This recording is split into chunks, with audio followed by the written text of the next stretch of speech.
It's safer to live there because, well, I mean, obviously not right now because of what's going on, but before, I would actually say right now it's still safer because at least you know which way the shells are coming from. Yeah, that was one of the things being in Iraq when I was there. I was like, well, at least I know what side I'm on.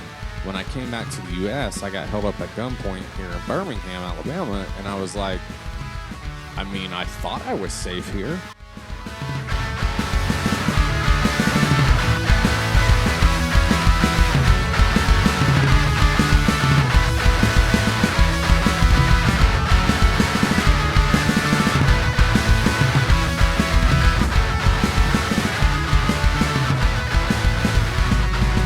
Think we're good to go. What y'all think? Sounds good. Mike, check. Mike, the check. Mic check 1, 2. Can everybody hear us good? All right. All right. Justin's in the house. I think Woo, Justin woo. was talking about the mead, not the sound, but Yeah. all right.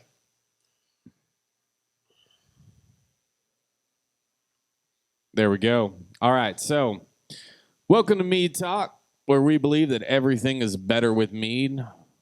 Now, Mead Talk requires that the host, the co-host, and the guests have to drink a minimum of 3 glasses of mead before starting Mead Talk. Tonight, we're talking to a Ukrainian mead maker and tasting his Ukrainian mead. So join us on this experiment to find out what comes out of mead drinking mouths. We talk about anything and everything. So, and tonight we have a wonderful guest. His name is David Harvey. He had a Meadery /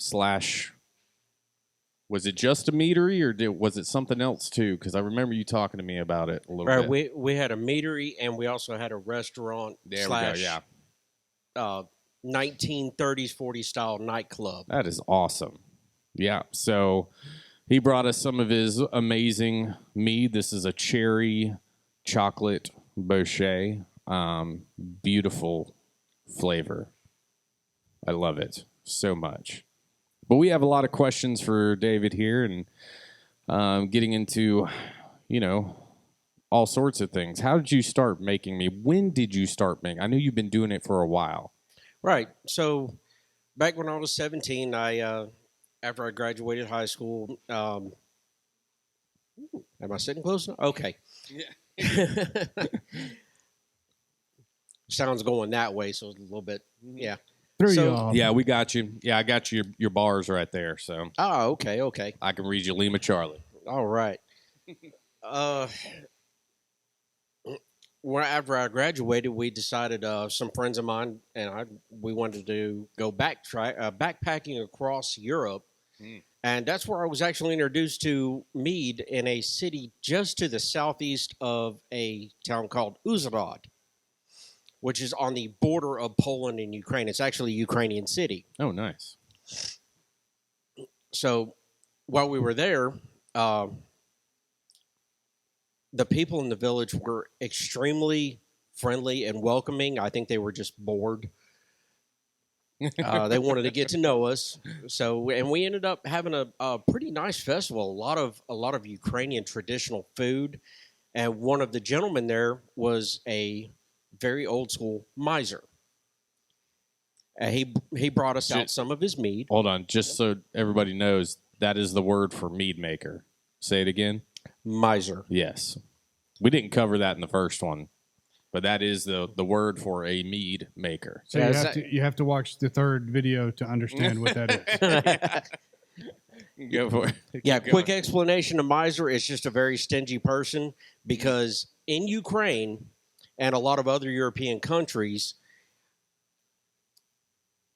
people who own apiaries they sell their honey and the beeswax for medical purposes. And they're very stingy because what they have is very profitable. So they will... It's valuable. Very valuable. Yeah. Even to this day, it's still very valuable. So they would actually sit up all night and look for thieves going in to steal their products. Oh, wow. And so that's where they were saying stingy as a miser.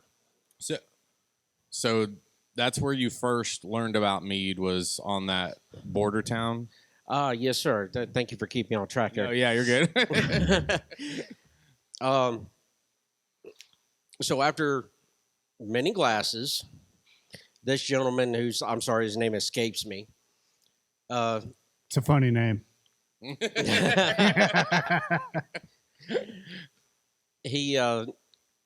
I got him to share his recipe with me, and he didn't know I was actually recording the conversation. And the journal that he had was from about a 250-year-old journal from a man who was a German who traveled to Ukraine to perfect his method of making mead, and he recorded everything in this journal. So I remember you telling me about this now. all right, so after many bottles or glasses for me, bottles for him, he told me the recipe that was in the very back of the journal, and I recorded it, and I spent 4 years trying to recreate this recipe. That's really cool. So you're keeping like an old, tradition alive through that recipe. Yep. That's pretty cool. And when you say 4 years, was it 4 years later you tried to recreate it, or was it a process of 4 of learning years to perfect it, or just to recreate it? So from what he told me, the process of making mead, which I had never done before, was basically honey, water, yeast. Right. Okay. At its core, yeah. But what I learned was to recreate this recipe, pardon me. You're good. The meat is good. Yes. Yes, it is. To recreate this recipe, all of the base must is a traditional.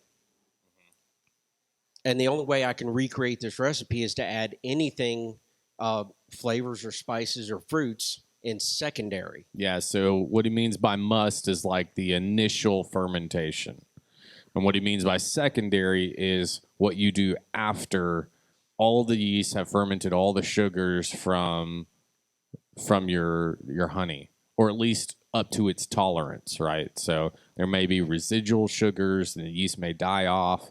But from that point on, you rack that off, which means you siphon it or put it into a different container off of all the yeast that's sitting on the bottom, which is called lees. And then you're now in secondary, which you can do other things too.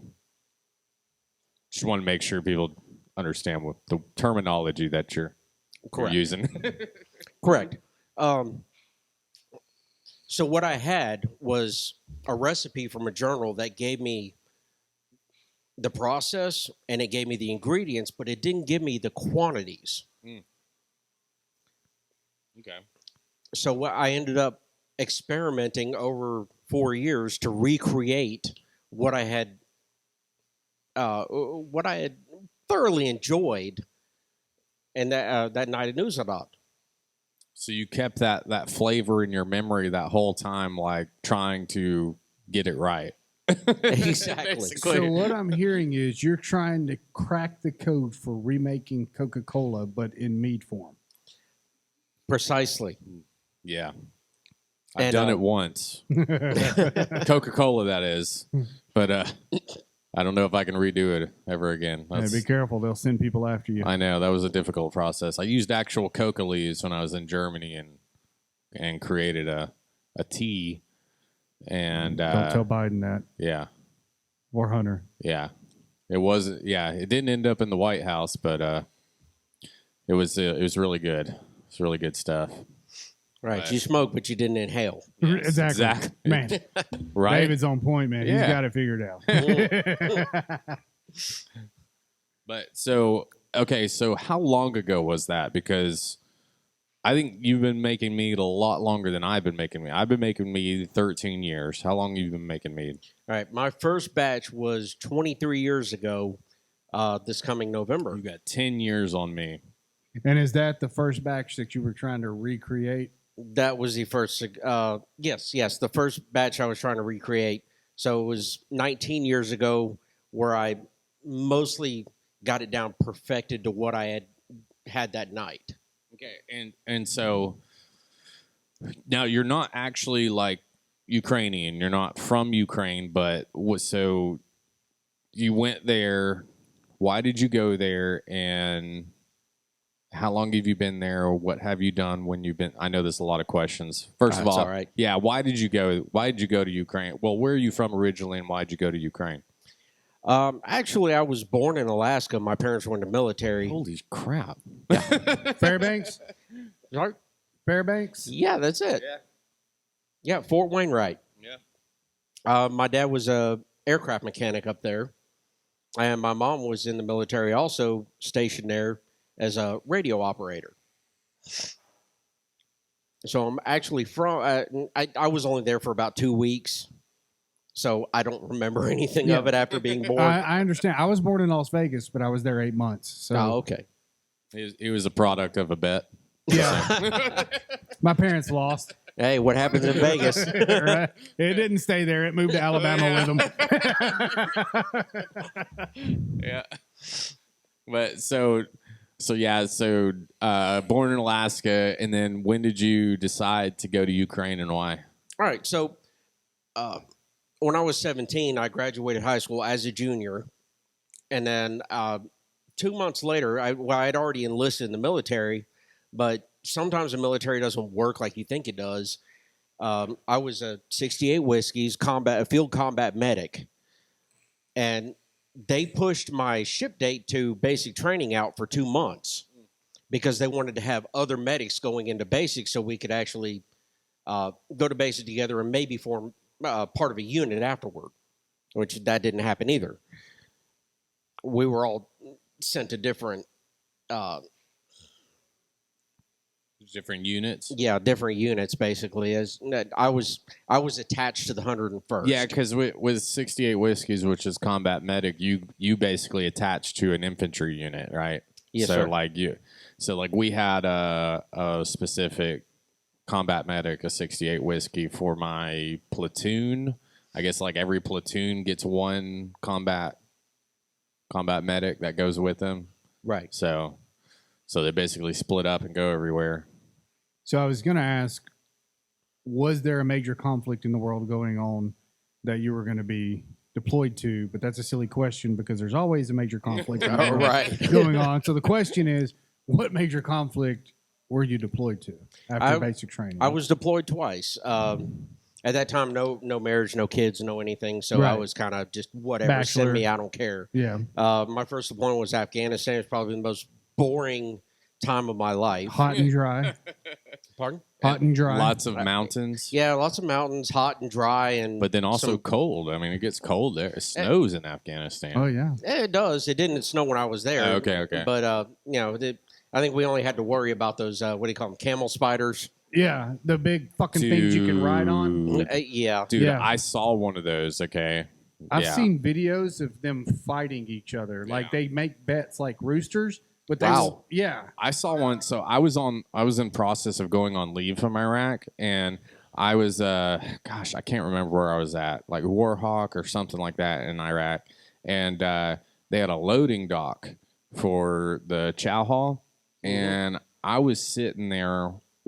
I had like a few hours before I went out on a Blackhawk, and I was just sitting there waiting, and I saw this freaking camel spider running like 20 miles a freaking hour on the loading dock, and it it leaps like freaking 20 feet off of this loading dock. It was like nothing I've ever seen. Like it would easily beat the best jumpers in the Olympics, like when, where they run on the track or whatever. The long jump, yeah.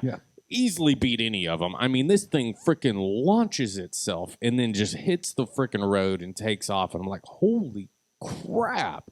Like, you cannot outrun those things. It's nuts. If it wants you, it's going to get you. Like, you done.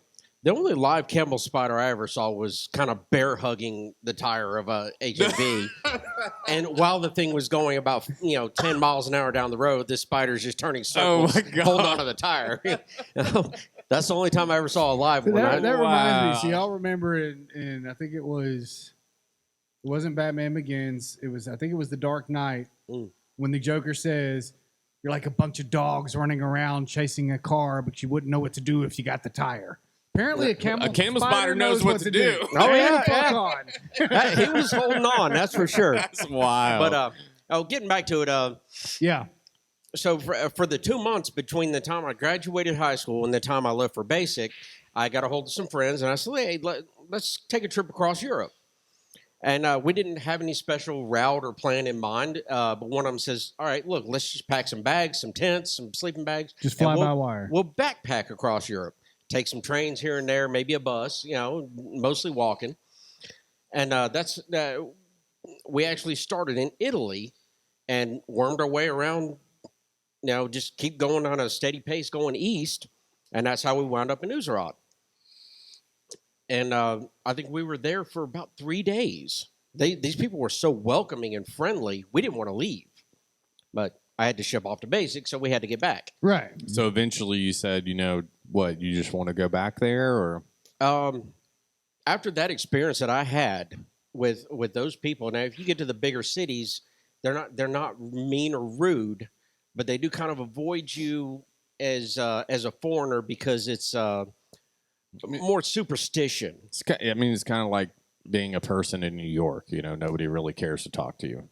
Well, it's more like trying to ride a horse smoking a camel through New York City. Nobody wants to be around you. Yeah, I could see that. Yeah. So, and then from there, I wanted to go back. I wanted to experience more of the country because we're talking about a country that's roughly the size of Texas, the second largest country in Europe, but with drastically diverse cultures in the north, south, east, west, central. If you go to the eastern side of the Dnieper River, they're more their culture is more Russian because they're closer to Russia, whereas on the western side you expect it to be more like Polish because they're closer to Poland, but they're actually completely diverse from Poland. So I have to know, being from here, how do you communicate? Is English pretty prominent there, or do you speak Dutch, or do you speak Lithuanian? I guess it depends on where you're at. Ukrainian. Right. Okay. Ukrainian. So most of my languages are English and Russian with a little bit of Ukrainian. Okay. So there's like a different dialect. Right. Okay.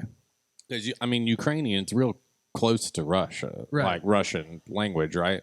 Right. So when you if you're on the eastern side of the Dnieper, and the Dnieper is really just the dividing line of Russia. On the eastern side, you have Crimea and Russia and Ukraine, or eastern Ukraine, where the prominent language is Russian. Okay. At one point, it used to be Russia, right? And then it was taken back. Well, no, it was the Soviet Union. Yeah. And because I've been to Czech, and a lot of people in Czech speak Russian, but also there's like a different dialect there. And certain words, if you say certain words, you're bound to get jumped and beat up. But it's pretty. I was told Ukraine to say is very certain similar words. to that. Yeah, I was told to say certain words, and it almost ended up really bad for me. Yeah. Right. Western Ukraine is actually a lot like that. Just like saying hello in Russian. Privyet is the Russian word for hello, but in Western Ukraine it's provyet. Yeah. So there's a very, very distinct small sound that tells them where you're from. That's interesting. Right. But if you have a southern accent like me, they know you're not Russian anyway, so it doesn't matter. Yeah. Right. Well, it's the same in the U.S., right? So if you're a Yankee, you have a particular accent. If you're from the South, you have a particular accent. If you're from Louisiana, you have a particular accent. If you're from California, a lot of times you have a particular accent. So, it's the same type of deal. But most of our stuff, mostly in the U.S., it's the same Well, I wouldn't even say it's the same pronunciation either, not all the time. Yeah. So, and even different words to explain the same thing. So I guess it's very similar in Europe or Russia or the. It's like going up to a northeastern and saying, get on out of here. Yeah. Where instead of saying get on out of here, they don't understand what you're or saying. like get the freaking hell out of here. Right. Like, Right. Well, I know in the UK too, like they have different. They have a southern dialect. They have a northern dialect. Mm-hmm. It's like hello, bruv, and then they're like hello, brother. It's just different dialects because of the regions that they're in. It's like being from Scotland speaking English, but you're in England, and it just But you're speaking Scottish speaking to the them, same even though language. it's the same language. It's that dialect. You're speaking the same language, but you can't understand each other. Yeah. So,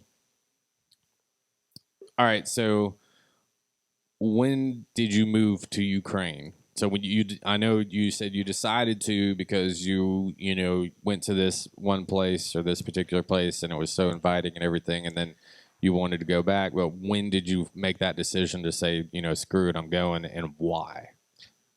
Okay, so I'll answer the why first. Yeah. The why is because I fell in love with the country and the people. Ukrainians are very superstitious, as I think I said. So it takes a little while for them to get used to you. For one thing, they don't appreciate the American mindset of government handouts type thing. They don't have welfare. That's not the government. That's not the American mindset. But they don't know that. Oh, yeah, that's the problem. We do have a lot of internet over there too. Yeah, just so everybody knows, the American mindset is freedom. You work for what you get. Right. Life, liberty, pursuit of happiness. Unfortunately, government has taken too much control of the people and developed this welfare state that state of mind. Yeah, and state of mind. Yes, and too much government is a bad thing. That is what we believe here in America. For all the Ukrainians out there, just so you know, okay? Well, they actually think just like that. But the point I want to get to is they see the welfare, the disability, the EBT, handouts from the government. But then they're also smart. They know that the government's not paying for this. They know who is paying for it. The rest of the Americans working their ass off. Yeah. Right. So Ukrainians are absolutely against any kind of social system such as that. They believe in hard work, and they believe the government should be fair to you. As far as I can discuss the tax rate for just a second. Please. In Ukraine, a sales tax is exactly that, just a sales tax. The person who is buying the product does not pay tax on it. The person selling the product is the one who paid tax. Oh, that's interesting. Kind of common sense. A sales tax. Right. But they see in America... Not a buyer's tax. Right. They see in America, if you have a car and you sell it to somebody else, well, the person selling it is paying taxes and the person buying it is paying taxes. Yes. And then if you have employees, you're paying the employees, and you have to pay an employee tax for paying the employee. And then the employees are taxed for their income. Right. And then when you go to the store and buy something, you're taxed on what you purchase. You're taxed like 72 times before that dollar finally reaches its end destination, which is back to the bank. So, right. So, but in Ukraine, you don't have property tax. The way the government sees it there is if you own a deed to a piece of property or you own the title to a car, that is yours. You don't owe the government for owning that. Do you have to get tags or any licensing or anything? You do. Okay. You do. But the price is just for the person who's processing it. Gotcha. Do they have any vacancies in Ukraine? Oh, man. And can I bring my firearms? Probably not. Can you bring your what? Now you can. Actually, yes, you can. I was going to say they might allow that. Well, so before, and this is from being in the U.S. and just seeing everything that's going on over there right now. But before, guns were highly restricted before the war, right? In Ukraine? Yeah. No. Really? Believe it or not, what got me to actually go over there and stay, and try to get my citizenship was that they didn't have regulations like we do here. If you want to go fishing, you don't have to get a permit. You just go fishing. If you want to go hunting, of course they have laws that say when you can go hunting and what you can hunt. Right. But you don't have to get a license or. Wow. I mean, they want to reserve the species so that people Right. can continue to. That's provide. one thing. Yeah, that's one thing I respect about the wildlife management is that it has preserved deer populations and different populations and managed it really well. What I don't agree on is the just so much regulation that is around the whole deal, as far as the licensing and all that kind of stuff. So Right, but also in Ukraine, you don't have like a tag limit like you do here. You can't, you go out and shoot one deer for $500 something for a license, and that's all you're allowed. But in Ukraine, actually, the only animal that's legal to hunt year round anytime you want is called a koipu. It's basically a swamp rat. that's interesting. Why would that be illegal? Because koipu. No. It's the one that you can Oh, do you all can. year round. Yeah. Right. Okay, I misheard you. Sorry, I thought you said you can. I'm like, Right, why because- would it be illegal to shoot a rat? Because it's an invasive species. It is, no matter okay. what you do, you can't get rid. You can Right. hunt them, you can trap them, you can drown them. You find them in the swamps and in wetlands. They Anyways, walk up on you, you beat them with a steel club type. Some of them actually can be as aggressive as a feral hog. How big do they get? I guess in American you would say about 20 to 23 pounds at most. Holy crap. That's a small dog. I got a dog at my house that big. Yep. And their fur is extremely wealthy. And how do they taste? Really? Believe it or not, that is some of the best meat I have ever had. Really? Are they Because scavengers? No, they're not scavengers at all. They're completely vegetarian. So they do have some pretty healthy meat. Right. They're a koipu is basically the same family as a beaver. Okay. Oh yeah, I've heard Okay. beaver's actually pretty good. Yeah. I don't know. I've never had beaver. Yeah, I'm interested though. I was Yeah. watching that show Alone, and this guy he was able to hunt down and kill a beaver, and he was like, "Dude, this meat is fantastic." Yeah. Oh man, you got me interested now. Yeah. As long as it's not shark. Okay, so so you decided to go to Ukraine. When did you go to Ukraine? Because you answered the why. When did you go? Okay, when I went, if you remember back, it's about 3.5 years ago. There was right when COVID was just coming out in the news. It hadn't been nobody was looking at it as a threat or anything. But Yeah. what got in my head was that they were basically holding cruise line passengers as slaves. Not slaves, but They were illegally wouldn't let them detaining dock. As prisoners, yeah. Yeah. Yeah, prisoners. They wouldn't let them dock. They wouldn't let them get off the boats. Right. So I kind of saw what was happening, and I was like, you know what? Now's the time to get out of here. Yeah. Because You if they're saw- going to you- do this to people that haven't done anything wrong, imagine what they're going to do to everybody else. Yeah. So how was? Because obviously you were over there during the whole COVID, Oh, please. and I'm going to just say bring the this, bottle. but you were there during the whole COVID pandemic. How was Ukraine? What were their policies? Were they as strict as China? They were Uh, not strict at all. They probably saw through the bullshit, or just understood that. They understood that there was something going on. There was an illness, something new. But they so saw the you statistics. did see people in masks. Right. But you didn't have this mad rush for toilet paper or right? for COVID shots or anything like that. You had people using common sense, social, distancing themselves from other people. Family probably still. Right. There was no family issues or anything like that. You just didn't go to bars every night and try Right. to hook up. Right. Well, a lot of people actually did keep going to bars. That's fine. They probably still live through it, but Yeah, yeah. The death rate in Ukraine, it's actually not even reported in the U.S. because they couldn't prove in Ukraine they couldn't prove who died from COVID, so they didn't really report any numbers. I was going to say here in the U.S., if you died of a heart attack and you tested positive for COVID, COVID was the cause of death. If you had Right. asthma and you died of something just weird, but you had COVID, you died of COVID. Right. And, reports of people in motorcycle accidents That had dying of COVID. Yes.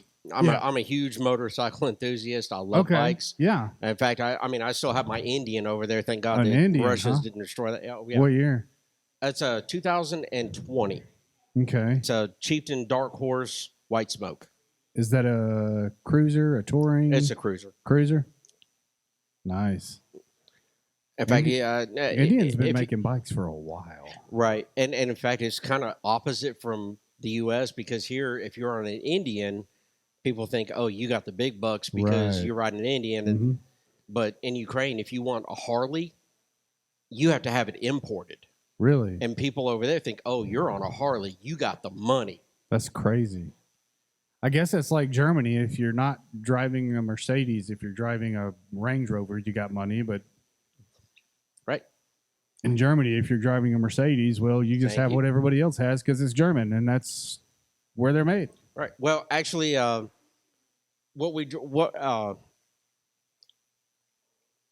have two cars in Ukraine.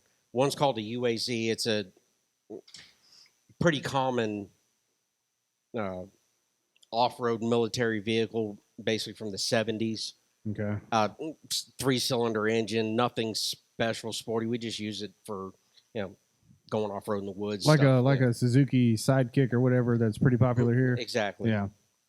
And then I have the Indian, but the transit, the public transportation over there is really nice. Actually, you don't have people, defecating on buses or spitting on other people or pulling out knives, threatening people because of a certain ethnicity. Right. Well,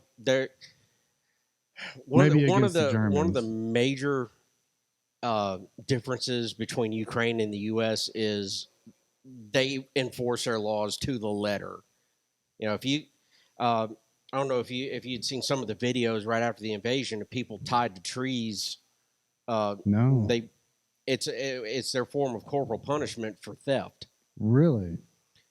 That's if you get caught stealing let's say I went off to war and then somebody broke into my house to steal my stuff. If they caught that person, they would zip tie them to a pole or a tree, and other citizens would basically come up. They'd drop your pants around your ankles and they would whip you with a belt or a switch or whatever. I missed something here. Yeah. But I appreciate the drink. Oh, yeah. Yeah, we're talking about so in Ukraine, they follow the law to the T, like the punishment for criminals. Oh, yeah, there's no ifs, ands, or buts jury type deal? No, it's just like, if you get caught committing a crime, there's no way you're getting away, and there's no way you're going to get one of those, no bail. Right. There's no, my daddy's a powerful person, I'm going to get off. I would imagine that brings crime down in the Ukraine, right? Oh, right. Well, what we were discussing was if you had seen any of those videos of the people who were tied to poles right after the invasion, they were breaking into other people's houses and businesses to steal stuff. Just because there was chaos going on and stuff. Right. So if they caught those people, they would zip tie them to a pole, pull their pants around their ankles, and then other people would come up with a switch or a belt, and that was their corporal punishment. So all the people that were looting and stealing and burning down buildings and stuff during COVID here in the U.S. should have been zip tied to a pole and their pants pulled down, basically. Well, a lot of those people, I don't think I'd want to look at them with their pants down. Yeah, true that. Yeah. I'd close my eyes and beat them, though. Well, yeah. That's really cool. So, well, you mentioned gun laws, and before COVID, I didn't explain this. You could, when I went, and I actually got my what's called a PRP, permanent residence permit, that allowed me to go anywhere and do anything because I was basically Ukrainian without the citizenship. Right. So I went into a gun store, and you could buy any kind of gun you wanted, and the only limit was what you could afford. Wow, that's crazy. What I heard on the news was that it was extremely strict over there, but because the war broke out, they opened up all the gun stores. No. Yeah. No, okay. that's. This is bull crap. I'm So not what going to call that fake news, but I could go into a gun shop. I could buy a revolver. I could buy a semi-auto. I could buy a full auto. So what I'm hearing Yeah. is there's a certain media outlet, we'll call it mainstream media, that doesn't want people to know that there are other countries that have viable access to firearms and people aren't running rampant shooting people in the streets or in schools or whatnot.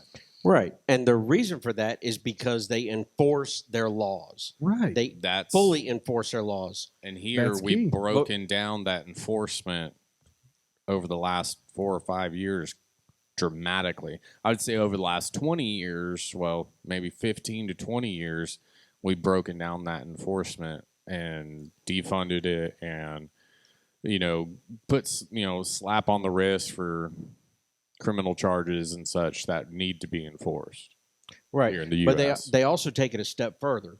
They don't hide anything on their reporting. Public knowledge. So I'll give you an example. Shortly after I arrived there was a military base, and I'm not going to disclose where. It was in Lviv, where In Lviv, people. right a man had dressed up as a soldier, walked into a military base, grabbed a fully automatic AK-74, and opened fire on the soldiers. He didn't kill anybody. He wounded. So I think the total count was 37. Apparently, full auto just kind of escapes. Yeah, Some it's people on spray it. and pray. Right. But when they were done with him, there was nothing recognizable. So what I got out of that was fully auto is safer than semi-auto. Oh yeah, yeah. I tell people this all the time. They always like, "Oh, I really want a fully auto," and I'm like, "No, you don't understand. A fully auto is not meant to aim and kill. It's meant to suppress. It's meant to put a lot of rounds downrange in the direction of whoever's there to make them duck, not to actually hit them." Right. It's just a suppression tool. Yeah. But what they do is they take it a step further. They released the unedited video of what happened to this guy. Wow. So that's like the ultimate version of fuck around and find out. Yeah, exactly. Yeah. They showed this guy getting round after round pumped into him live on their video, and they did not edit it and released it to everybody. And they said, "Look, if you do something like this, this is exactly what's going to happen to you." And see, that's where this country used to be. Mm-hmm. We used to be a fuck around and find out country. And now it's oh, well, they still have feelings. And I don't think you understand. What about the feelings of the 36 people that were involved in that? What about them? And you want to give them a slap on the wrist and tell them to go home? No, bro, that's not how this These shit were works. soldiers. They have families. They have Right. kids. They are contributing people to society. They have jobs. They're fighting for their country. They're providing for a family. You do that here, and it's like, oh well, don't do it again. And Right. also, and you don't show the people what No. happened. You Well, tell it, them, well, we have somebody that has been going through a Or- lot that thought that maybe they needed to take care of things Well, this they- way. Well, and they were mentally ill. Yeah. They had issues mentally and all that stuff. Yeah. Well, Yeah. and the other side of it is in this country, they don't want to show people what happened right, because it's too graphic, right. or too we don't want to hurt your feelings by showing you this. And they don't even explain what actually happened. They want to sugarcoat the shit out of it. exactly. And it's like, But it also depends on your political affiliation too. That is or true. What That your is true. punishment is, yeah. and Well- that's becoming more and more prevalent nowadays too. Right. So what you have in the Ukraine is basically an America of the 1980s, early 90s, Yeah. where When things were Right. actually starting to get good. right. So explain politics in Ukraine. Are there elections? Are there divided Right. parties? We do have elections there, and people aren't as divided. They pay more attention to the candidates' affiliations, their record, It sounds Like like the Ukrainians character. have a lot more common sense than Americans, if I'm going to be honest. Only the sober ones. Yeah. Yeah. Yeah. But like, so they actually pay attention to the content of their character rather than what party they're affiliated They don't, with. they don't allow or, steam to be blown up their ass. Yeah. Right. Right. And they are very good at knowing when steam is being blown up their ass. So That's really good. That's really, it seems like we have a lot to learn from Ukraine. now with Zelensky, though, it is a little bit on more divided Okay. sides. You either think he's a comedian or a politician. So tell There's me- no really in between. Tell me your experience with Zelensky, because I know you said something about him like walking into your place or something like that. Right, right.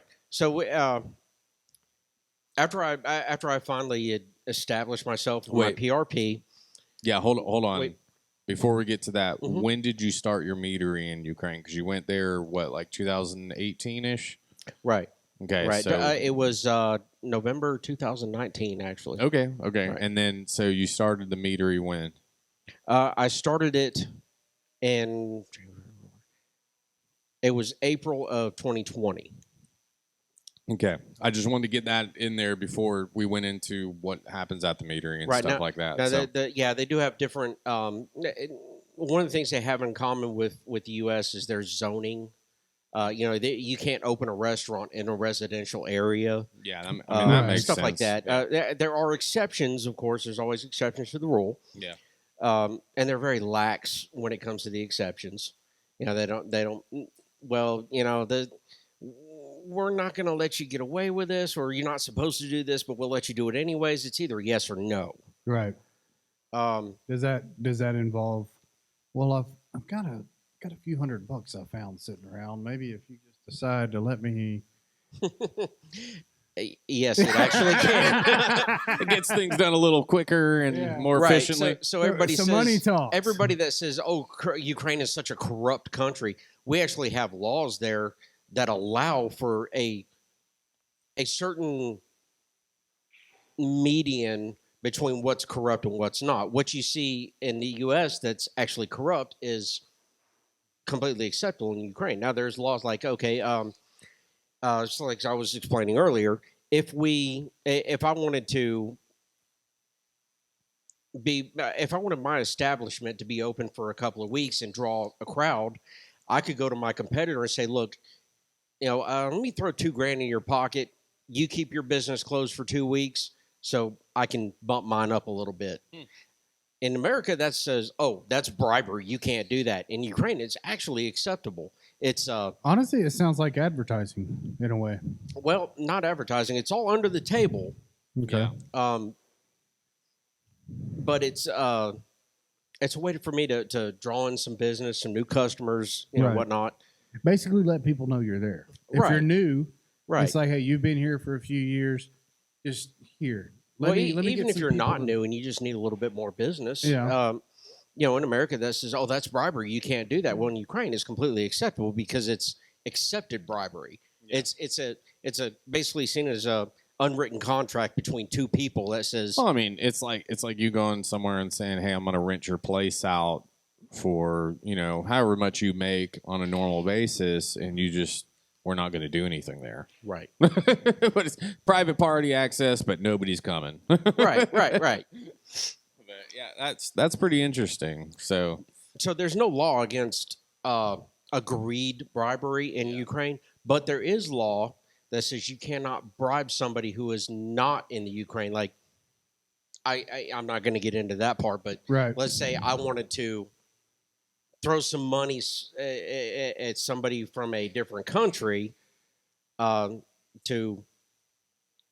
you mean like what's going on with like Biden and stuff right now with Well, Ukraine? Yeah, I didn't want you to get demonetized, but yeah, basically, that is actually It's not- illegal in Ukraine. Yeah, I was going to say, we'll it's jump over illegal in to the Twitter U.S. if we have too. to. Yeah. But no, I was going to ask the question. So we were talking about Zelensky. I know Zelensky doesn't have a White House, but Ukraine has a presidential house that I'm Right. sure they stay. If they were to find cocaine there, would there be an investigation, or would it be, There probably would be a house left standing. it's It And would be see, that's- completely emptied and whitewashed, no matter gone through with a fine tooth comb, and nobody would get away with it. Yeah. Drugs are one of the things that Ukraine is extremely prejudiced about. Really? I mean, if you walk into Ukraine holding fentanyl in your hand, you're going to be lucky if you don't walk out of that airport missing a hand. Is there anything Wow. there that they're lenient on, like weed or shrooms or anything, LSD, anything like that, or is it all pretty strict?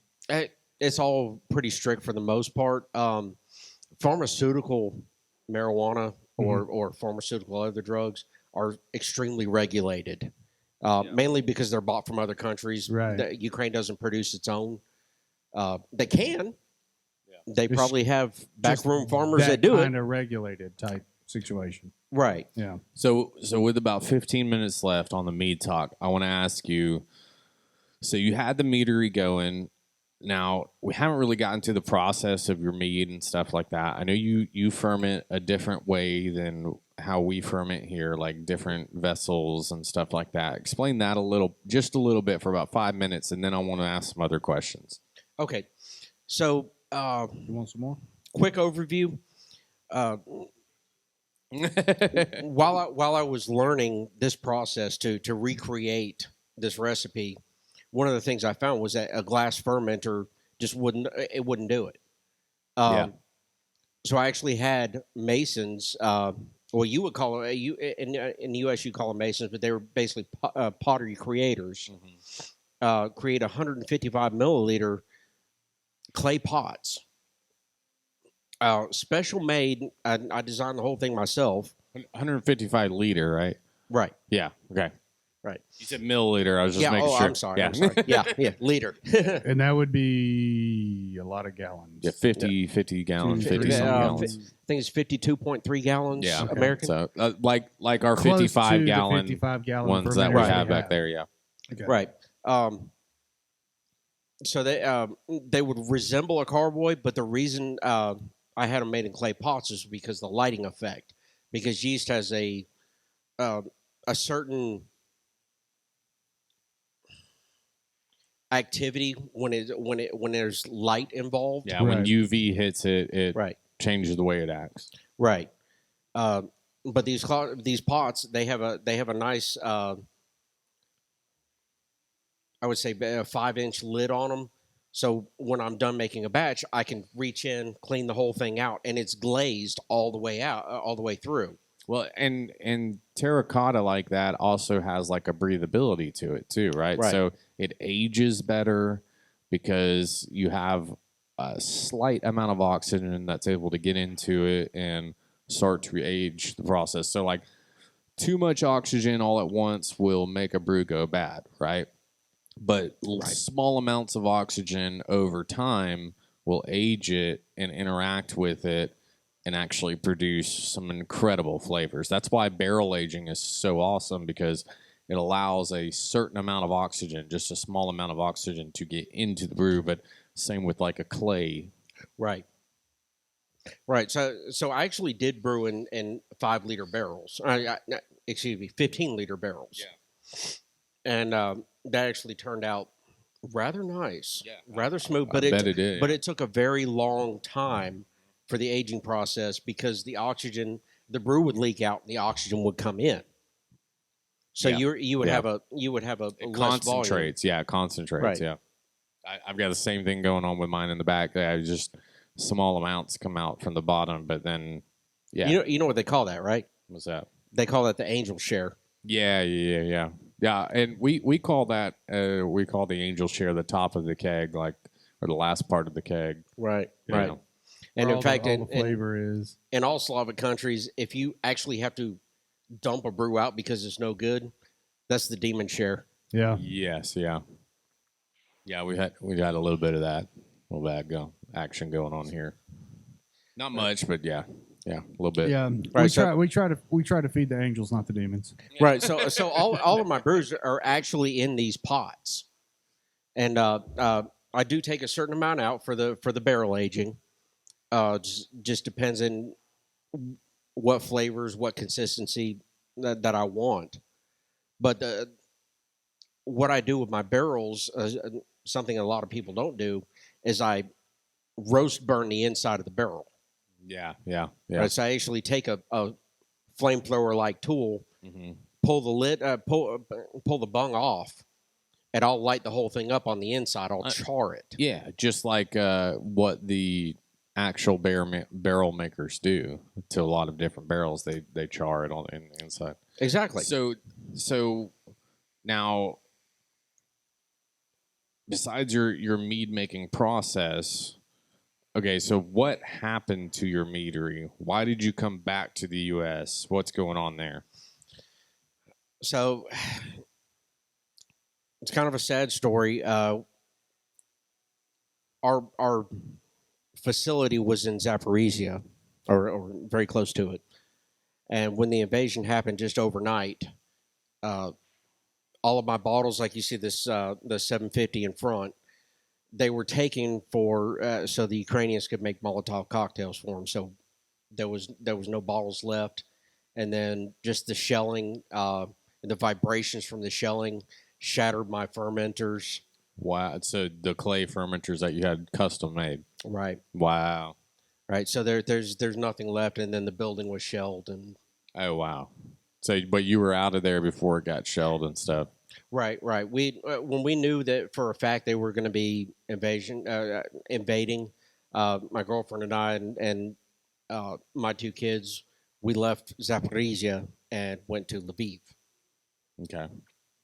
And now, when did you decide it was a good idea to come back here and do what you do now? I actually didn't make that decision. I fought with my girlfriend over for a couple of days, but she had convinced me that the safety of the children were of utmost importance. We didn't know how far the invasion was going to reach, so it was best that we come back. But she wanted to stay for the refugees and the people coming from Western Ukraine. And I take the donations. I send it all to her. She buys clothes, toothbrushes, all all kinds of essentials for these families. And they last time I was there, it's such a heartbreaking sight to see how worn torn these people are. Yeah.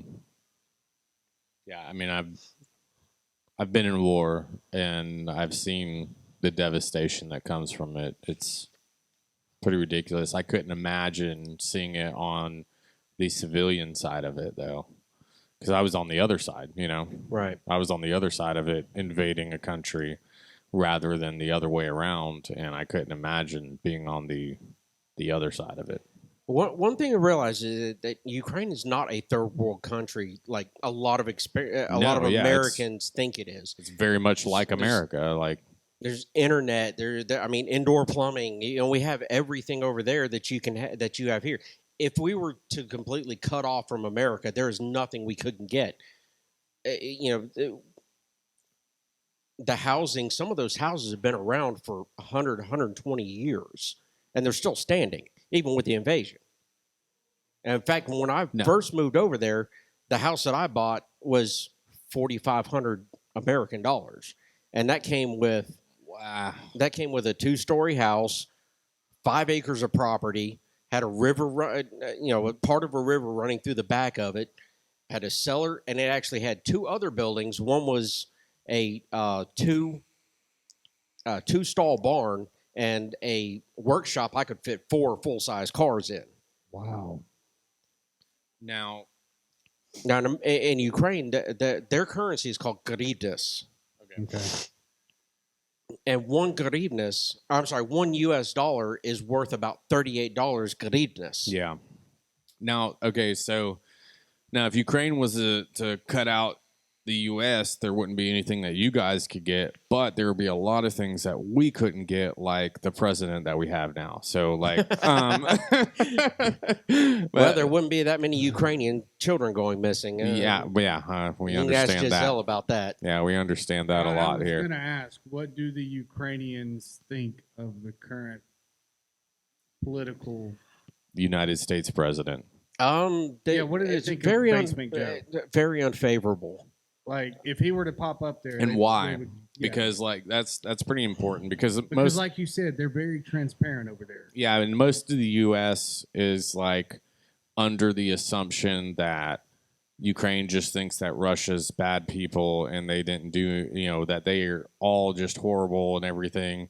But really, I think it's completely different. I think that the U.S. was the instigator in a lot of these issues and stuff. But what do the Ukrainian people think?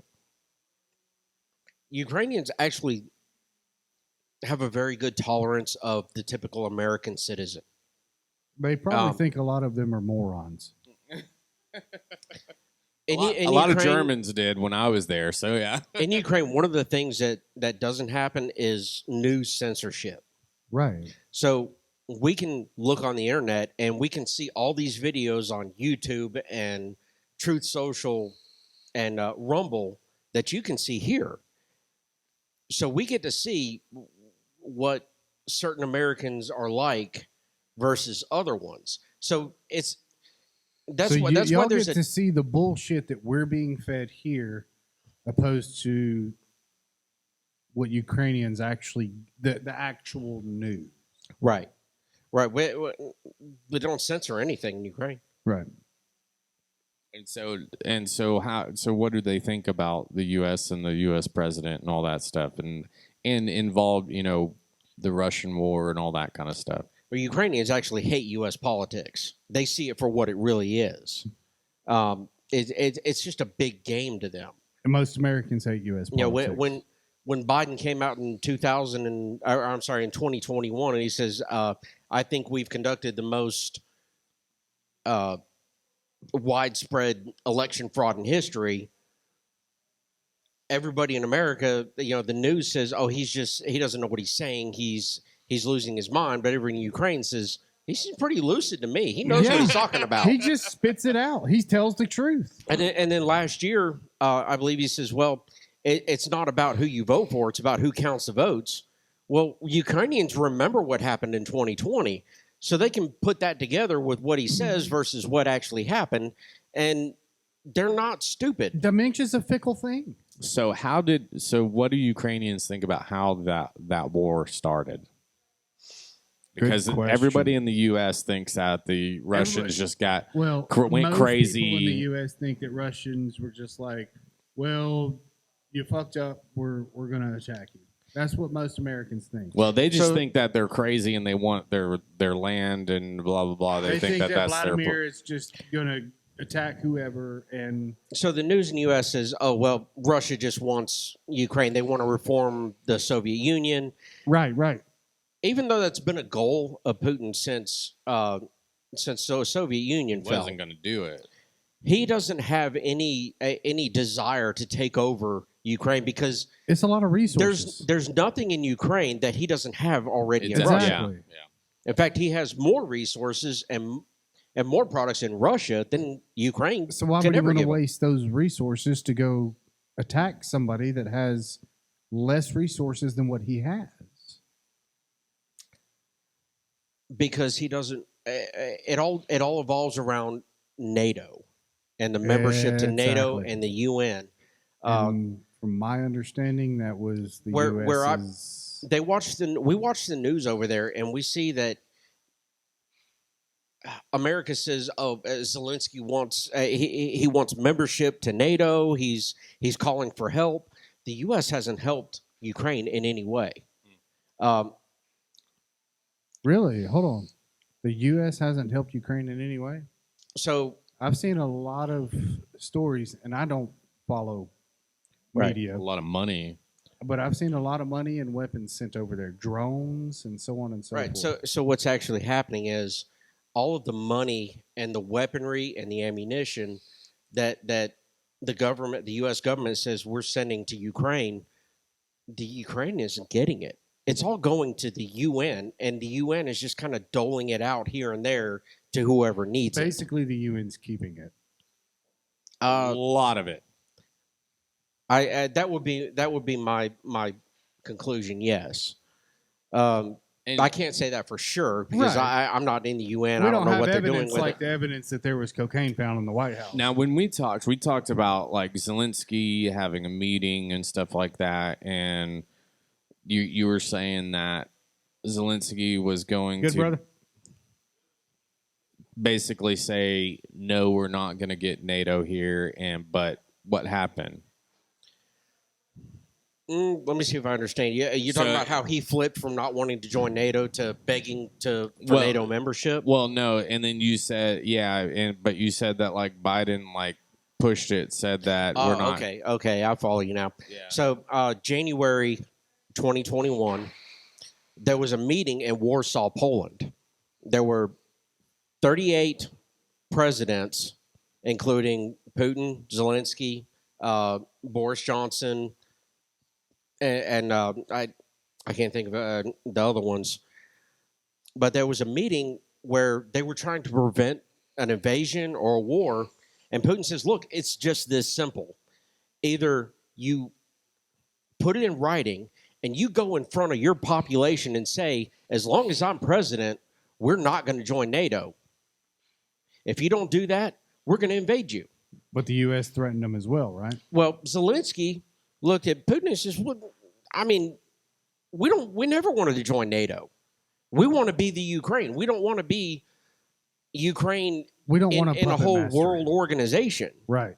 telling us what we can and can't do. Exactly. You know, we don't need the rest of the world telling us how to govern our country." Exactly.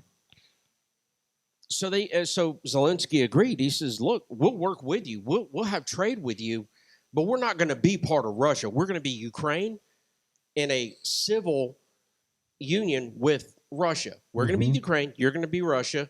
We will work together. We will share our intelligence. We will share our resources. Whatever you need, whatever we need, we'll cooperate on."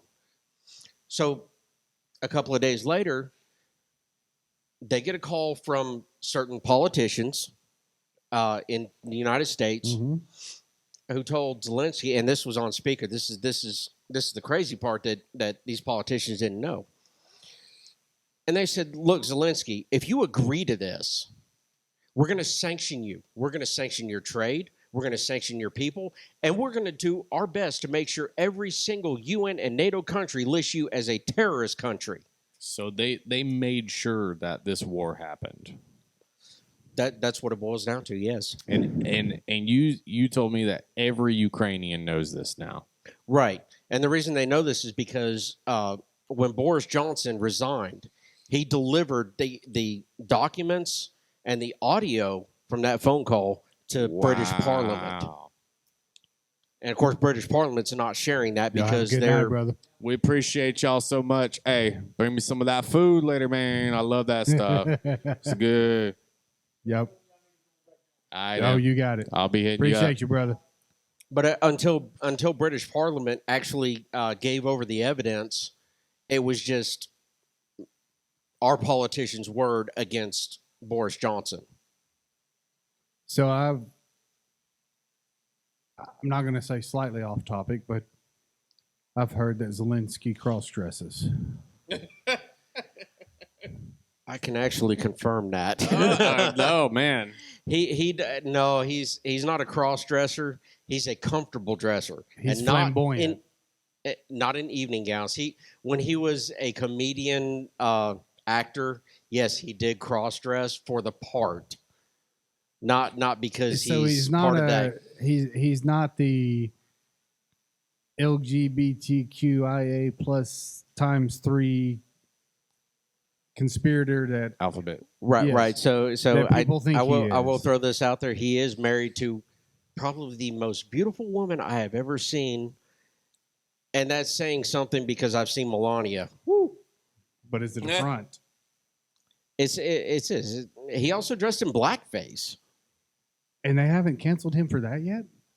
No. Well, He's a war hero. He's a actually, war hero. He's Okay. been through so much. Actually, in Ukraine, they don't have this whole They don't alphabet underst- community split. Yeah, they don't do that there bullshit. are There's no hate them because of this or anything right. There like are that. gays and there's lesbians and there's you know Is homosexuality legal there's in Ukraine? There's those people in Ukraine, but they don't push their They don't have a Pride Month. right. It's kind of like They live their life like a normal person. yeah, it's kind of like the 90s in the U.S. I mean, that's Right. you know, it wasn't like. I mean, it started to become popular. I'd say late 2000 or 2000s, early 2000s ish, where they really started pushing the issue. But it's like, why? Like, we don't push. Like, You're not getting flogged in the streets. You're not getting hung by trees. Nobody's running you over with vehicles or shooting you down. Why do you need all of this special attention? Well, Yeah. it's because of the religious aspect of it. There's a want- religious Yes. aspect. When, in Ukraine, it's a very pro Eastern Orthodox Catholic religion, which is loosely based on Western Orthodox Catholics that we have in America. Right. Which is But in Ukraine, their Catholic religion, they actually follow teachings of the Bible, whereas in a lot of the Catholic churches in America, they kind of make up their own version of it. right. Yeah. So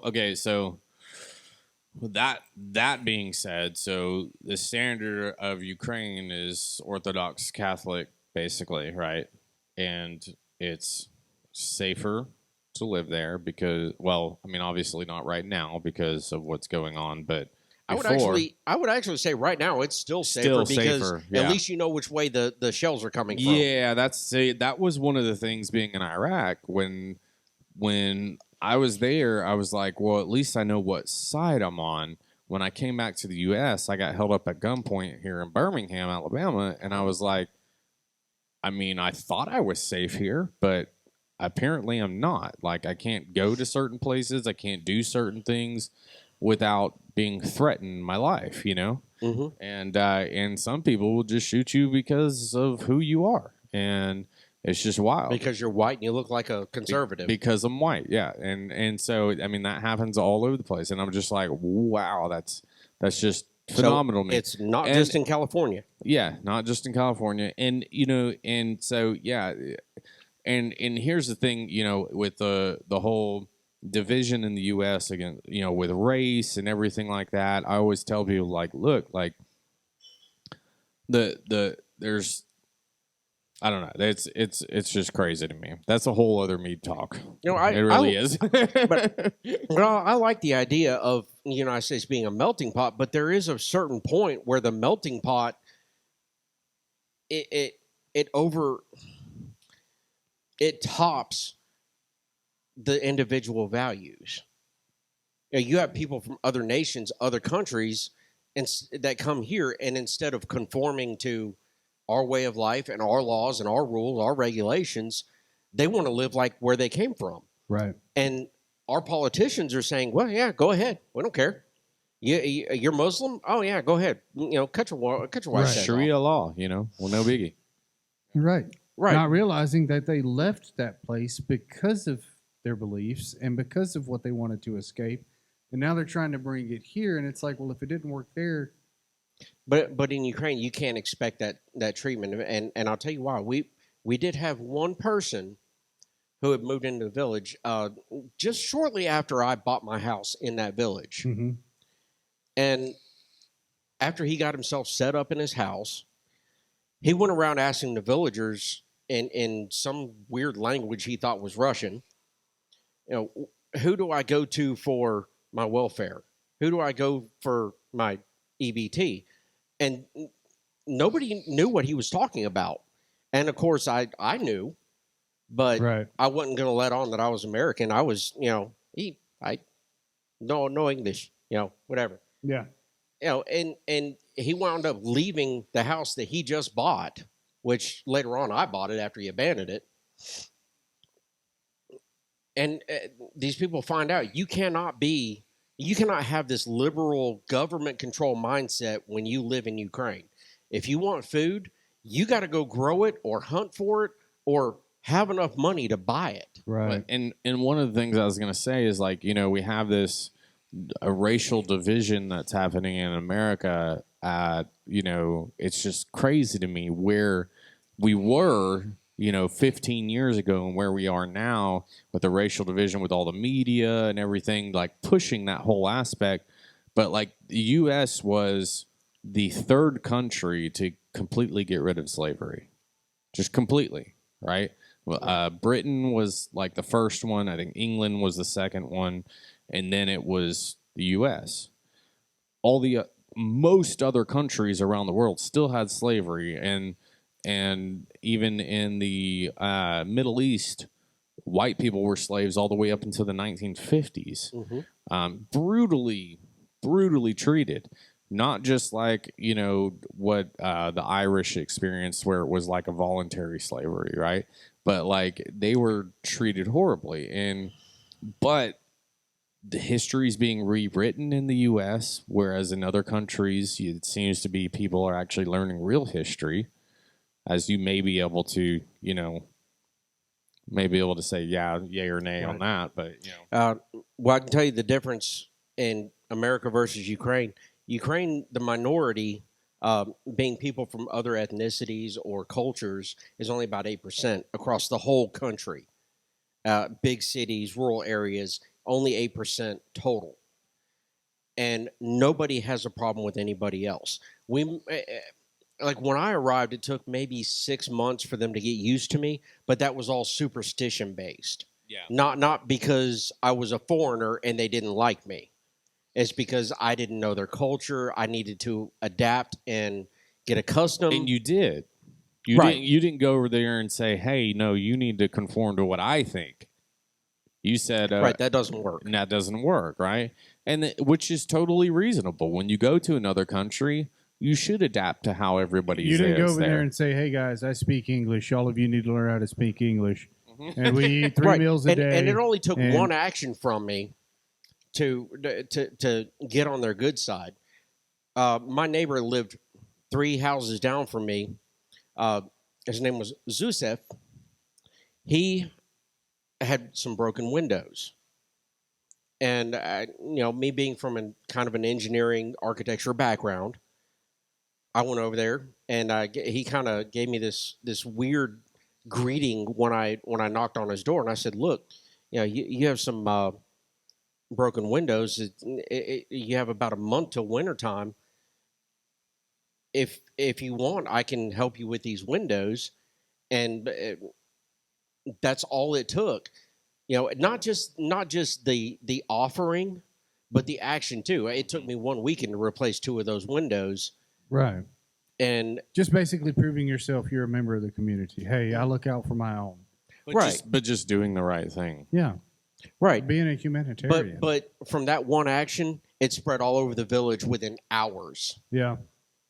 So, I mean, we're a little bit past our hour mark on the Mead Talk now, but, look, David, we've enjoyed having you here, talking with you.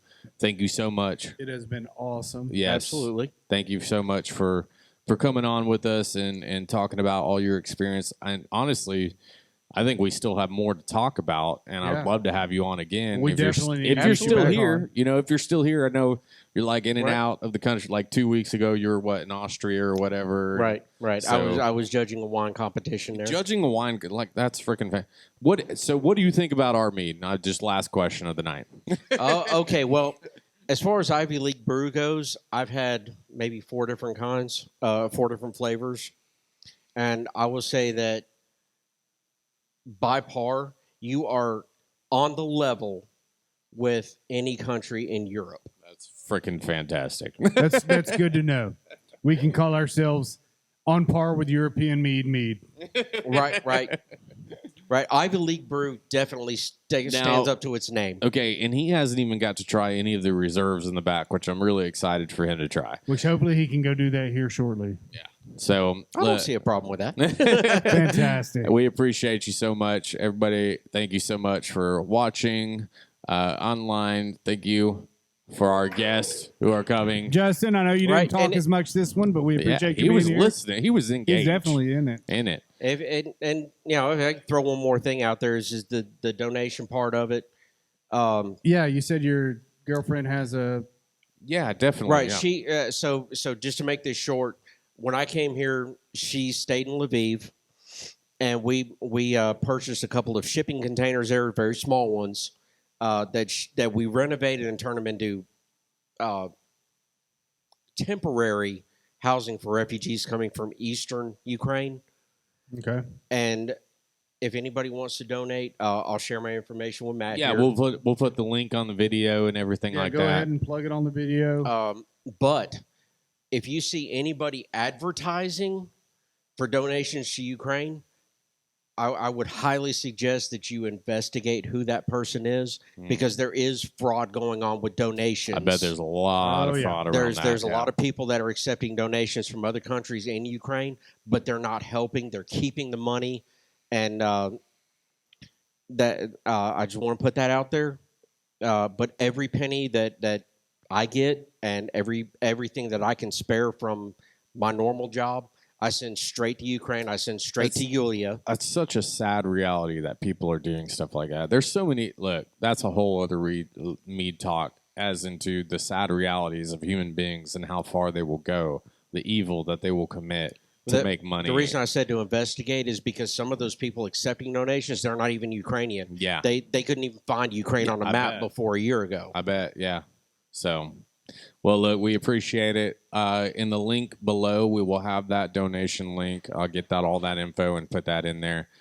But, guys, we appreciate you so much. Thank you so much for coming out. Third edition, Mead Talk. Yep, this is the third Mead Talk. More to come. Other guests, all sorts of things, but we would love to have you back. We have a lot more to talk about, I think. Absolutely. I mean, we could probably go on for another couple hours. So, well, I do want to throw this out there for anybody who wants to come next time. I'll bring some more of my authentic Ukrainian mead. Ukrainian mead. And you know what? We get to try it, and you don't. Just for sampling, you get. All the guests get to try What's your it. name again? Justin's had some. Justin has had some. Tell us what you think. Terry's had some. It is ridiculously flavorful. Justin says it's delicious. Terry says it's legit. And just my parting wishes: if you drink this stuff and you're sitting down, do not stand up. I can already tell you that. I'm going to be here for a while. We're not moving. Yeah. That's 13.8%. I'm sorry, 13.8. 15.8. 15. 15.8%. So that's higher than anything. I was going to say, that's, hey, Justin, that's why you've been sipping on that for I've got a black currant blackberry that's going to come out. That's going to be right at 16%. That's all right. Come on out to I Believe Brew. I guarantee you, I'll be educating this man right here. Thank you, sir. Definitely have to get a Ukrainian flavor. There we go. Going. There we go. Collab. All right, and I'll tell you what. Next time I come out, I'll bring you some of my elderberry. Oh, yes, please. We appreciate it, guys. I have a very strong, very smooth elderberry vanilla. Yo, you're speaking my language. Vanilla. Thank y'all so much. We'll see you next time. All right, thank you.